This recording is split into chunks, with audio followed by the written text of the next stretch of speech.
வணக்கம் உறவுகளே, எல்லாரும் எப்படி இருக்கீங்க? நான் ரொம்ப நல்லா இருக்கேங்க. இது பார்த்தீங்கன்னா வியாழக்கிழமை எடுத்த வீடியோ தான் நான் உங்களோட ஷேர் பண்ணியிருக்கேன். வாங்க வீடியோக்குள்ளே போகலாம்.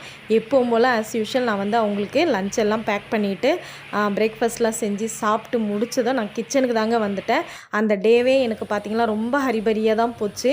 நிற்கிறதுக்கு கூட நேரம் இல்லைன்ற கணக்கில் தான் எனக்கு வந்து அந்த டே அன்னைக்கு போச்சு. அது ஏன்னு நான் பின்னாடி சொல்கிறேன் பாருங்கள். இப்போ எப்பவும் போல் பாத்திரம் முதல்ல நான் எப்போவுமே செய்கிற வேலை பாத்திரம் கழுவி கிச்சனை நீட் பண்ணிவிடுவேங்க. அடுப்பெல்லாம் சுத்தமாக கழுவி தள்ளிட்டு மஞ்சள் குங்குமம் வச்சுட்டு அடுப்புக்கிட்ட கோலம் போட்டுட்டு அக்ஷயம் ஸ்வஸ்திக்கெல்லாம் எழுதி வச்சுட்டு இந்த பச்சை மேட்டு உங்களுக்கு ஞாபகம் இருக்கும்னு நினைக்கிறேன். நான் அன்னபூரணி தாயாருக்காக வாங்கினேன்னு சொல்லியிருப்பேன். ஆனால் எனக்கு வந்து அதில் கொஞ்சம் கூட இஷ்டம் இல்லை பார்க்குறதுக்கு. ஏன்னா எப்போவுமே நான் வந்து பூஜை அறையிலையும் சரி அன்னபூரணி அம்மாவுக்கும் கோலம் போட்டு நீங்கள் எல்லாம் பார்த்துருப்பீங்க. கோலம் அழகாக எனக்கு முடியறத வரைவேன், இல்லைன்னா நான் அச்சு வச்சுருக்கேன் ஸ்டென்சில்ஸ் வச்சு நான் வரைஞ்சிருவேன். அப்போ பார்க்கவே எனக்கு அழகாக இருக்கும். அந்த மாதிரியே நான் பார்த்துட்டு எனக்கு சடனாக இந்த மாதிரி போட்டது எனக்கு என்னமோ திருப்தியாக இல்லை. அதனால் அந்த மேட் எடுத்து உப்பு ஜாடியெல்லாம் கூட இது வந்து வியாழக்கிழமை நான் ரெகுலராக வந்து பூஜை சாமான் தேய்ச்சிட்டு உப்பு ஜாடியெல்லாம் சுத்தமாக அழகாக ஈர துணி வச்சு துடைப்பேன். இல்லை தேய்ச்சி கழுவணுன்னால கழுவிட்டு மஞ்சள் குங்குமம் வைக்கிறது வழக்கம் தான் வியாழக்கிழமை. அதையுமே நான் செஞ்சு முடிச்சுட்டு அன்னபூரணி அம்மாவுக்கு ஃபஸ்ட்டு ஒரு கோலம் அச்சில் வந்து வரைகிறதுக்கெல்லாம் எனக்கு நேரம் இல்லை. சரி ஸ்டென்சில்ஸில் அழகாக ஒரு கோலத்தை வரைஞ்சி விட்டுட்டு பாருங்கள் அழகாக மணி பிளான்ட்டுக்கெலாம் தண்ணி ஊற்றி வச்சுட்டு அந்த அம்மாவை அதில் வைக்கும்போது தான் எனக்கு மனசே திருப்தியாக இருந்துச்சுங்க.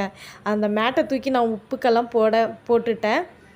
ரொம்ப அழகாக இருக்காங்க இல்லைங்களா? கோலம்லாம் போட்டு மஞ்சள் குங்குமம்லாம் வைக்கும்போது ரொம்ப அழகாக இருக்காங்க நம்ம சாமிங்க. நானே பார்த்துக்கிட்டே இருப்பேங்க. எப்போவுமே நம்ம வீட்டில் வியாழக்கிழமை நான் வந்து பூஜை சாமான்லாம் தேய்ச்சிட்டு மஞ்சள் குங்குமம்லாம் வச்சுட்டு நானே 10 முறை பார்ப்பேங்க. ரொம்ப அழகாக இருக்கிற மாதிரி இருப்பாங்க. அன்றைக்கி பாபா பூஜையும் நம்ம பண்ணுறதுனால பூஜை முடிச்சுட்டு நான் வந்து திருஷ்டி எடுத்துருவேன் நம்ம சாமிங்களுக்கு. அதுதான் எனக்கு வழக்கமும் கூட. விளக்குக்கெல்லாம் பார்த்திங்கன்னா நீங்கள் எந்த விளக்கு வச்சுருந்தாலும் சரி, நான் கஜலக்ஷ்மி விளக்கு வச்சுருக்கேன்.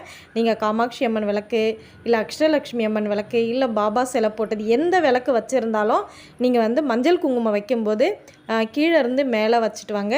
அந்த மஞ்சள் குங்குமத்தில் நான் எப்போவுமே சொல்கிறது தான் ஜவ்வாது, பச்சை கற்பூரம், கொஞ்சமாக அந்த அத்தர், இல்லை ஏலக்காய், கிராம்பு இதெல்லாம் கூட நசுக்கி போட்டு இல்லை மிக்சியில் ஒரு ஓட்டிட்டு கூட நம்ம பன்னீரில் குழச்சி வைக்கும்போது ரொம்ப தெய்வீகமாக அந்த ரூமே உங்களுக்கு தனியாக பூஜை இருந்ததுன்னா அந்த ரூமே ஒரு வாரத்துக்கு நல்லாயிருக்கும்.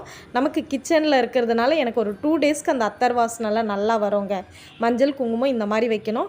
பின்னாடியுமே வந்து நீங்கள் எந்த விளக்கு வச்சுருந்தாலும் அந்த சாமி வந்து பின்புறமும் இருப்பாங்க. அவங்களுக்குமே பின்னாடி நம்ம மஞ்சள் குங்குமம் வைக்கிறது நல்லதுங்க. நம்ம வீட்டில் பார்த்திங்கன்னா விளக்கு வைக்கிற பித்தளை தட்டு வந்து கொஞ்சம் ஓட்டை விழுந்து என்னென்னலாம் ஸ்ப்ரெட் ஆகுது. ஸோ புதுசு வாங்குகிற வரைக்கும் நான் வந்து இந்த புது தட்டு தான் இதில் வச்சுருக்கேன் நான். அதனால் யாரும் தப்பாக எடுத்துக்காதீங்க. ஏன் சில்வர்லாம் யூஸ் பண்ணுறீங்கன்னு சொல்லிட்டு சில்வர்லாம் நான் எப்போவுமே யூஸ் பண்ண மாட்டேன். இல்லாததுக்கு தோஷமே கிடையாதுங்க. நம்மக்கிட்ட இருக்கிறத வச்சு மன நிறைவோடு நம்ம செய்யலாம்.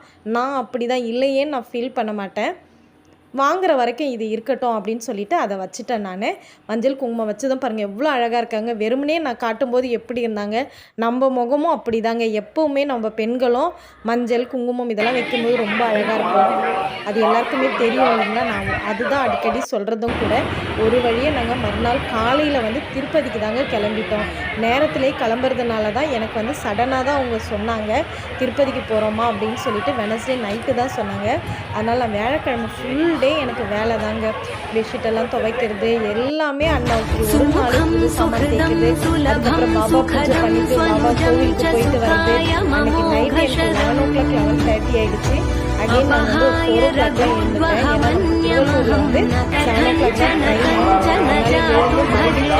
வீடு மட்டும் பெருக்கணுங்க. பயன்படுத்தாதீர்கள். மேலும் உங்களின் உடைமைகளை பாதுகாப்பாக வைத்துக் கொள்ளுங்கள். புஷ்கரணி தண்ணீரை வீணாக்காதீர்கள். மேலும் புஷ்கரணிக்குள் காலனியுடன் இறங்காதீர்கள். ஓம் நமோ வெங்கடேசாய. Attention devotees. Don't wash your clothes in Sringari Pushkarini. Don't use soap and shampoo in Sringari Pushkarini. Please take care of your personal belongings. Don't drink Pushkarani water. Don't enter in Pushkarani with any chappals or shoes. தம்பி வந்து ஃபோட்டோஸ்லாம் எடுத்துக்கிட்டான் பாருங்க. ரொம்ப அழகாக அவனுடைய வேண்டுதல் தாங்க நாங்கள் இங்கே போனதுக்கு காரணமே வந்து தம்பி நல்லபடியாக +2 பாஸ் ஆகிட்டு தம்பி காலேஜ்லேயும் சேர்ந்துட்டான். பிஎஸ்சி கம்ப்யூட்டர் சயின்ஸ் எடுத்திருக்கான் தம்பி. அதுக்காக அவனுடைய வேண்டுதலை நம்ம நிறைவேற்றணுன்றதுக்காக தாங்க நாங்கள் கிளம்புனோம். அழகாக வாங்கின பிரசாதத்தை நானும் என் வீட்டுக்காரும் உட்காந்து சாப்பிட்டோம். ஃபஸ்ட்டு நம்ம தானே சாப்பிடணும். சாப்பிட்டுட்டு பாருங்கள் அவனுக்கு ரொம்ப ஹாப்பி ஆகிடுச்சு தம்பிக்கு. பாருங்க அங்கங்கே நின்று நாங்கள் எல்லாமே வந்து குடும்பத்தோடு ஃபோட்டோ எடுத்தோம். அந்த குளத்தங்கரை அவனுக்கு ரொம்ப பிடிச்சிருந்ததுங்க. குளிக்கட்டுமான்னு கேட்டால் நான் தான் இல்லைப்பா சாமி கும்பிட்டுட்டு வந்து மறுபடியும் குளிக்கலாம் கூடாது குளத்துல, பரவாயில்ல இன்னொரு டைம் வரலான்னு சொன்னேன். எவ்வளோ அழகாக இருக்குது இல்லைங்களா? எங்களுக்கு திருப்பதி விட்டு வர்றதுக்கே மனசே இல்லைங்க. ஆனால் எல்லாரும் சொல்லுவாங்க திருப்பதிக்கு போயிட்டு வந்தால் மனசே இருக்காது அங்கேருந்து வர்றதுக்குன்னு. அந்த மாதிரி தான் எங்களுக்குமே இருந்துச்சுங்க. பயன்படுத்தாதீர்கள். மேலும் உங்களின் உடைமைகளை பாதுகாப்பாக வைத்துக் கொள்ளுங்கள். புஷ்கரணி தண்ணீரை வீணாக்காதீர்கள். மேலும் புஷ்கரணிக்குள் காலணியுடன் இறங்காதீர்கள். ஓம் நமோ வெங்கடேசாய. Attention devotees. Don't wash your clothes in Sringari Christian. Don't use soap and shampoo in Sringari Christian. Please take care of your personal belongings. Don't drink Pushkarni water. Don't enter in Pushkarni with any chappals or shoes. Video பிடிச்சிருந்தா like பண்ணுங்க. பாய்.